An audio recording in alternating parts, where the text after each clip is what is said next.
அனைவருக்கும் வணக்கம். இது என்னோட மாடி தோட்டம். எனக்கு ரொம்ப ரொம்ப பிடிச்ச தோட்டம்.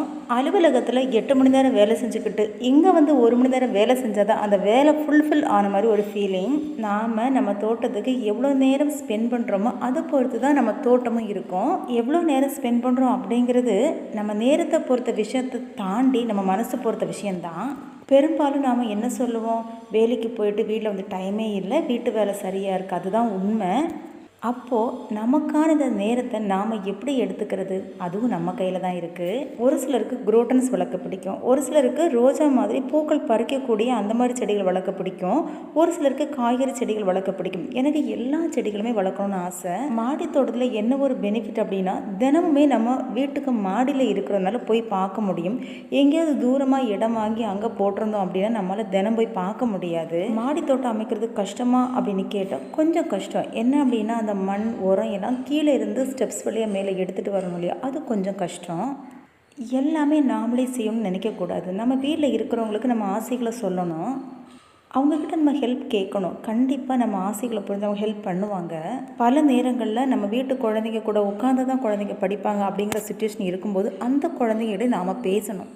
செடிகள் கொடிகள் வளர்ப்பதால் ஏற்பட நன்மைகளை பற்றி பேசணும், நம்ம ஆசைகளை பற்றி பேசணும், அதுக்கு குழந்தைங்க ஒத்துழைச்சாதான் முடியும் அப்படிங்கிறத பேசணும். மாடியில் செடிகளுக்கு தண்ணி விட்டுட்டு வரக்கூடிய அந்த கொஞ்சம் நேரத்தில் குழந்தைங்களையும் கூட கூட்டிகிட்டு போகலாம். நிறைய ஹோம்ஒர்க் இருந்துச்சுன்னா நீங்கள் செஞ்சுட்டே இருங்கப்பா, அம்மா வந்துடுறேன் அப்படிங்கிற கான்ஃபிடென்ட் கொடுத்துக்கிட்டு நாம் குறிப்பிட்ட நேரத்தில் நம்ம வேலையை முடிச்சுட்டு வந்துட்டோன்னா குழந்தைங்க வேலையும் கரெக்டாக நடக்கும், நம்ம வேலையும் கரெக்டாக நடக்கும். நம்ம மாடி தோட்டத்தில் எடுக்கக்கூடிய பூக்கள் காய்கள் இது எல்லாத்தையும் கொண்டு வந்து ஆசையாக குழந்தைங்கக்கிட்ட காமிக்கணும். அந்த குழந்தைங்களுக்கு ஆட்டோமேட்டிக்காக இன்ட்ரெஸ்ட் வரும். அந்த பூக்களை அவங்க கையால் பறிக்கணும்னு ஆசைப்படுவாங்க, அந்த காய்களை அவங்க கையால் பறிக்கணும்னு ஆசைப்படுவாங்க. செடிக்கு உரங்கள் போடக்கூடிய வேலைகளை நம்ம வீக்கெண்ட் வச்சுக்கலாம். வேலைக்கு போகிறவங்க வீக்கெண்ட் வீட்டில் இருக்கக்கூடிய எல்லாருமே சேர்ந்து 1 மணி நேரம் மாடியில் டைம் ஸ்பெண்ட் பண்ணும்போது அது ரொம்ப நல்ல ஒரு ஆரோக்கியமான விஷயமா இருக்கும். அது மட்டும் இல்லை, நல்ல ஒரு பொழுதுபோக்காகவும் இருக்கும், நிறைய விஷயங்களை ஷேர் பண்ணக்கூடிய இடமாகவும் இருக்கும். அது ஃப்ரம் த பிகினிங் மாடி தோட்டம் தான் அமைக்கணும்னு சொல்லும் போது என் ஹஸ்பண்ட் தேவையான பொருட்கள் எல்லாம் வாங்கி கொடுத்தாங்க. 1.5 வருஷம் முன்னாடி நான் ஸ்டார்ட் பண்ணும்போது தான் எனக்கு வந்து கொக்கோ பீட்டு எரு மண் எல்லாமே புதுசாக வாங்குற மாதிரி இருந்துச்சு. காசு கொடுத்து மண்புழு உரம்லாம் நான் வாங்குறது கிடையாது. மாட்டு எரு ஒரு லோடே 1000 ரூபாய்க்கு கொடுக்குறாங்க. அதுவே ஒரு வருஷம் எனக்கு போதுமான அளவுக்கு இருக்குது. வீட்டுக்கு வெளியில் 2 பக்கெட் வச்சுருக்கேன், பக்கத்துலேயே கொஞ்சம் மண் வச்சுருப்பேன். காய்கறி வேஸ்ட்டு எல்லாத்தையும் அதில் கொண்டு போட்டு ஒரு கைப்பிடி மண்ணை போட்டுக்கிறது.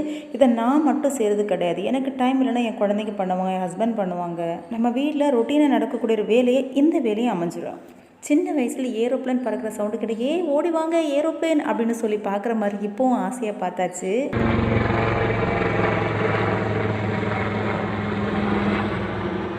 மாடி தோட்டம் அமைக்கணும்னா ஷேர்நெட் கண்டிப்பாக தேவையா அப்படின்னு கேட்டால் அப்படிலாம் கிடையாது. ஷேர்நெட் இல்லாட்டாலும் சூப்பராக வரும்.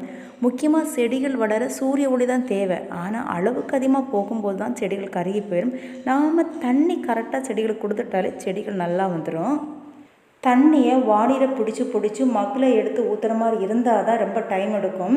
இவ்வளோ பெரிய தோட்டத்துக்கே நான் 5 நிமிஷத்தில் தண்ணி ஊற்றி முடிச்சிருவேன். அதுக்கு கணக்காக நல்ல ஒரு ஓஸ் நம்ம செட் பண்ணிட்டோன்னா ஈஸியாக வேலை முடிஞ்சிடும்.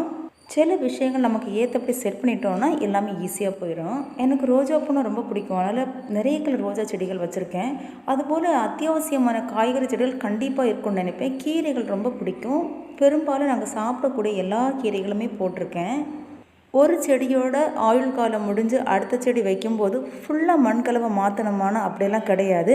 மேல் மண்ணை ஃபுல்லாக எடுத்துக்கிட்டு அதில் நாம் புதுசாக உரங்கள் சேர்த்து செடியை நட்டாலே செடி நல்லா வந்துடும்.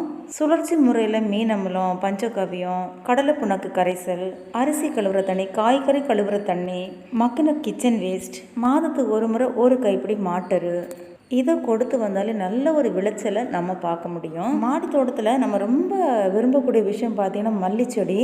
நல்ல வெயில் அடிக்கும் அப்படிங்கிறதுனால எல்லா சீசன்லேயும் இந்த மல்லி பூத்துக்கிட்டே இருக்குங்க.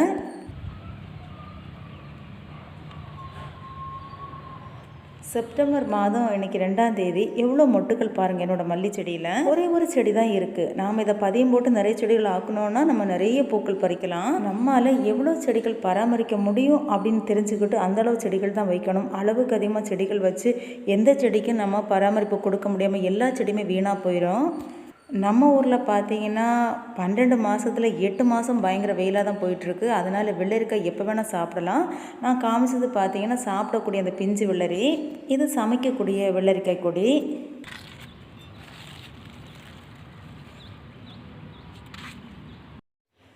நம்ம வீட்டில் எல்லோருக்குமே ரொம்ப பிடிச்சது பார்த்தீங்கன்னா சோப்பு தண்டு கீரை. அதனால தான் அங்கங்கே நிறைய சோப்பு தண்டு கீரைகள் உங்களுக்கு தெரியும். லாஸ்ட் டைம் ஒரே ஒரு செடியை முத்த விட்டு நிறைய விதைகள் எடுத்துட்டேன். அந்த விதைகள் அங்கங்கே போட்டு தான் இப்போ நிறைய கீரைகள் இருக்குது. மாடி தோட்டத்தில் வேலை செஞ்சு நிறைய பேர் டயர்டாயிடுவாங்க. நான் அப்படி கிடையாதுங்க. ஃப்ரம் த பிகினிங் பார்த்தீங்கன்னா எனக்கு மட்டும்தான் ரொம்ப ஆர்வம் இருந்துச்சு. அப்போ பார்த்தீங்கன்னா என் ஹஸ்பண்ட் எல்லாமே வாங்கி கொடுத்துருவாங்க. நானே எல்லாத்தையும் செஞ்சுக்கிட்டு இருந்தேன். அதிலிருந்து பலன்களை வீட்டில் கொண்டு வந்து சமைச்சப்போ குடும்பமே சந்தோஷப்பட்டாங்க. ஆனால் நிச்சயமாக ஒன்று சொல்லுவேங்க, வெயிட் லாஸ் பண்ணணும்னு நினைக்கிறவங்க பெஸ்ட்டு ஹாபியாக இதை பண்ணிவிட்டு அதோட பலனை வெயிட்டையும் குறைச்சிக்கலாம். நான் ரொம்ப வெயிட்டான ஆடெல்லாம் கிடையாது. ஆனால் நிறைய வேலைகள் கீழேருந்து உரம் எடுத்துகிட்டு போகிறது, மண் எடுத்துகிட்டு போகிறது, இந்த மாதிரி வேலைகள் செஞ்சுட்டே இருக்கும்போது ஆட்டோமேட்டிக்காக வெயிட்டு குறைஞ்சிருச்சு. எல்லோரும் கேட்க ஆரம்பிச்சிட்டாங்க, என்னப்பா உடம்பு சரியில்லையா, இவ்வளோ வெயிட்டு குறைஞ்சிட்டியா அப்படின்னு. கோவக்காய் கொடி பாருங்கள், நிறைய காய்கள் எடுத்துட்டேன். இப்போது வந்து நிறைய பிஞ்சு விட்டுருக்கு. ரொம்ப சந்தோஷம். கோவக்காய் கூட நம்ம வீட்டில் இருக்குது அப்படிங்கிறது எனக்கு நிஜமாகவே பெரிய சந்தோஷங்க. நம்ம மாடி ஒரு பெரிய மாடிங்க, ஒரு 1600 ஸ்கொயர் ஃபீட் பக்கத்தில் இருக்கும். ஃபுல்லாலாம் செடிகள் வைக்கலை. 2 ரோ அளவுக்கு ஒரு சைடு ஃபுல்லாக வச்சுருக்கேன். அப்புறம் பெரிய பெரிய தொட்டிகளாக ஒரு 6 தொட்டிகள் கட்டும்போதே பார்த்தீங்கன்னா கொத்தனார்கிட்ட சொல்லி கட்டிக்கிட்டேன். காய்கறி செடிகள் எல்லாமே அந்த பாக்ஸில் தான் போடுறேன். அதில் நிறைய மண் பிடிக்கும் அப்படிங்கிறதுனால நல்ல ஆரோக்கியமாக வளரும் செடிகள். இது வரைக்கும் என் தோட்டத்தில் போட்டு நான் பறிக்காத ஒரே காய் பார்த்தீங்கன்னா புடலங்காய் தான். இந்த வாட்டியும் நல்ல கொடி மேலே ஏறி போய்கிட்டு இருக்கு. பார்க்கலாம் எப்படி வருது அப்படின்னு. அதன் பிறகு என் ஹஸ்பண்ட் பார்த்தாங்க, என்ன இவ மட்டும் தனியாக செய்கிறா, நல்லா தானே இருக்குது, நாமளும் சேர்ந்து செய்வோம் அப்படின்னா இப்போல்லாம் சொல்லுவாங்க, நீ தனியாக செய்யாத, என்னையும் கூப்பிடு, நானும் வரேன் அப்படின்னு. உடனே குழந்தைங்க சொல்லுவாங்க, அம்மா நாங்களும் வரோம் அப்படின்னு. எனக்கு தோட்டத்தில் ரொம்ப இன்ட்ரெஸ்ட் இருக்கிறதுனால மண்கலவை எப்படி தயார் பண்ணணும், எந்த ரேஷியோ அதெல்லாம் நான் தெரிஞ்சுக்கிட்டேன்.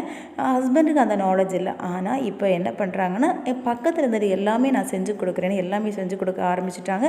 ரொம்ப ஈஸியாக போச்சு. அவங்களே எல்லா பாட்டும் ஃபில் பண்ணி கொடுத்துருவாங்க. செடி நடுறது மட்டும்தான் என் வேலை, தண்ணி விடுறது என் வேலை. என்னால் முடியலன்னா அவங்க தண்ணி விடுவாங்க. குழந்தைங்களும் மாடிக்கு வந்தோம், அம்மா ப்ளீஸ் இன்றைக்கி நாங்கள் தண்ணி விடுறோம். அதில் ஒரு இன்ட்ரெஸ்ட் அவங்களுக்கு வந்துருச்சு. இன்னும் 10 நாளில் இதில் நல்ல பிஞ்சு வளரி பார்க்கலான்னு நினைக்கிறேன். மாடி தோட்டம் ரொம்ப ஈஸியான விஷயமானு கேட்டால் கண்டிப்பாக கிடையாது. அதுக்கு கரெக்டான இடைவெளியில் தண்ணி விடணும், கரெக்டான உரங்கள் கொடுக்கணும். அப்போ தான் நல்ல ஒரு அறுவடை எடுக்க முடியும், நல்ல பூக்களை பறிக்க முடியும். தினம் நம்முடைய அன்றாட வேலைகளை எப்படி நம்ம ரொட்டீன் மாறாமல் செய்கிறோமோ அதுபோல் இதையும் நம்ம பழக்கத்தில் கொண்டு வந்துட்டோம்னா நல்லாவே இருக்கும். நம்ம தோட்டம் நம்ம தரையில் நட்டோன்னா 4 நாள் தண்ணி விடாட்டால் கூட கண்டிப்பாக பூமியில் இருக்க சத்தை எடுத்துக்கிட்டு அந்த செடி வளரும். கீரைகளில் பார்த்திங்கன்னா அரசன் சொல்லக்கூடியது இந்த ஸ்பின்னாச், பாலக்கீரை தான். பாலக்கீரை ரொம்ப சூப்பராக வருது நம்ம தோட்டத்தில். எல்லார் வீட்லேயும் வரும், நீங்களும் ட்ரை பண்ணி பாருங்கள். நம்ம வீட்டில் எடுத்த சோப்புக்கீரை விதையை போட்டேன். இந்த அளவுக்கு முளைக்கணும் எதிர்பார்க்கல. கொஞ்சம் விதைகள் தான் போட்டேன், பயங்கரமாக முளைச்சிருச்சு. இது பார்த்திங்கன்னா செடி அவரை 4 செடி தாங்க, நிறைய காய்கள், நிறைய பூக்கள். ஆக்சுவலாக இது மார்ச் மாதம் வச்சேங்க. செடி அவர் எல்லா சீசன்லேயும் காய்க்கணும். நிஜமாகவே அந்த அடித்த வெயிலுக்கு மே மாதம் காய்க்கவே இல்லை. இப்போ அது பாட்டுக்கு பூக்களும் காய்களுமா நிறைய இருக்குது. மே மாதம் செடிகள் எவ்வளோ கஷ்டப்பட்டாலும் மாடியில் பெருசாக வராது. பூச்செடிகளை மட்டும் நம்ம பத்திரமா பாதுகாத்தாலே பெரிய விஷயந்தான். எல்லா விதமான செடிகளையும் கொடிகளையும் நாம் இதில் ட்ரை பண்ணி பார்க்கலாம், நமக்கு மெயின்டைன் பண்ண டைம் இருந்தால். எனக்கு எல்லாமே வைக்கணுன்னு தான் ஆசை, கொஞ்சம் கொஞ்சமாக வச்சுக்கிட்டே வரேன். நம்ம ஆசையை வைக்கக்கூடிய விஷயமே நம்ம மன அழுத்தத்தை கொடுத்துடக்கூடாது. அதாவது நமக்கு ஒரு பெரிய பேர்டனாக போயிடக்கூடாது. அதனால் நம்மளால் முடிஞ்ச அளவு செடிகளை வச்சு நம்ம பராமரித்தா போதும். முதல்ல கடினமாக தெரியக்கூடிய சில வேலைகள் பின்னாடி நமக்கு பழகி போகிற மாதிரி இதுவும் பின்னாடி பழகிடும், வேகமாக செஞ்சுருவோம் எல்லா வேலைகளையும். இது கூவக்கிழங்கு செடி, ஆரோ ரூட் பிளான் சொல்லுவோம் இல்லையா, அந்த செடி தான். மீண்டும் விதைகள் போட்டிருக்கேன். தக்காளி விதை, கத்திரி விதை, தென் காராமணி விதை போட்டிருக்கேன். அதெல்லாம் வந்து பாட் ரெடி பண்ணி போடணும். நம்ம வீட்டில் 2 செடி இருந்தாலே போதும் கத்திரிக்காய். ஆனால் கத்திரிக்காயில் நிறைய வெரைட்டிஸ் இருக்குது. சம்டைம்ஸ் விதை போட்டோன்னா நிறைய செடிகள் முளைக்கும் இல்லையா. எல்லாத்தையும் நட்டோம் அப்படின்னா ஒரே விதமான காய்கறிகளை சாப்பிட்ட ஃபீல் இருக்கும். ஸோ நம்ம எல்லா விதமான செடிகளையும் 2 அல்லது 3 வச்சாலே போதும். விதவிதமாக பலவிதமான காய்கறிகளை நம்ம வீட்டுக்கு எடுத்த மாதிரி இருக்கும் நமக்கு. ஒரே செடி நிறைய வச்சுருக்கேன், அது பிஞ்சு வளரி மட்டும்தானா. கோவக்காய் செடி 2 இருக்குது, இது இன்னொரு செடி. நம்ம மாடு எப்போதும் ரொம்ப க்ளீனாக இருக்கும். பக்கத்து வீட்டில் வேலை நடக்கிறதுனால அங்கே இருக்கக்கூடிய இந்த செங்கல் தூசியெல்லாம் மாடியில் விழுந்து ரொம்ப டஸ்ட்டாக இருக்குது. நாம் எதிர்பார்க்காம சில செடிகள் முளைக்கும். அதில் ஒன்று தான் எங்கள் வீட்டில் முளைச்ச இந்த சொடக்கு தக்காளி. அதுபோல் மஸ்குமிலன் செடி எங்கள் வீட்டில் பார்த்தீங்கன்னா ஒரு 1.5 வருஷமாக தொடர்ந்து காய்கள் கொடுத்துக்கிட்டு இருக்கு. நான் தொடர்ந்து போட்டுக்கிட்டே இருக்கிறேன். இந்த ஒரு ரோவில் இருக்கக்கூடிய செடிகள் மட்டும் எனக்கு பூச்சிகள் வந்திருக்கு. ஒரு 10 மினிட்ஸ் டைம் ஸ்பெண்ட் பண்ணி நாம் வந்து வேப்ப எண்ணெய் கரைசலை தெளித்தா அந்த பூச்சிகள்லாம் ஓடி போயிடும். கண்டிப்பாக செடி நல்லாயிரும். விவசாய நிலம் இருந்தால் தான் விவசாயம் செய்ய முடியும் அப்படிங்கிற நிலைமை எனக்கு மாறிக்கிட்டு வருது. அதுதான் மாடித்தோட்டம். நம்ம குழந்தைகளுக்கு விவசாயத்தோட முக்கியத்துவத்தை நம்ம கண்டிப்பாக சொல்லித்தரணும். அது பெற்றோர்களாகிய நம்மக்கிட்ட இருந்தால் ஸ்டார்ட் ஆகணும்.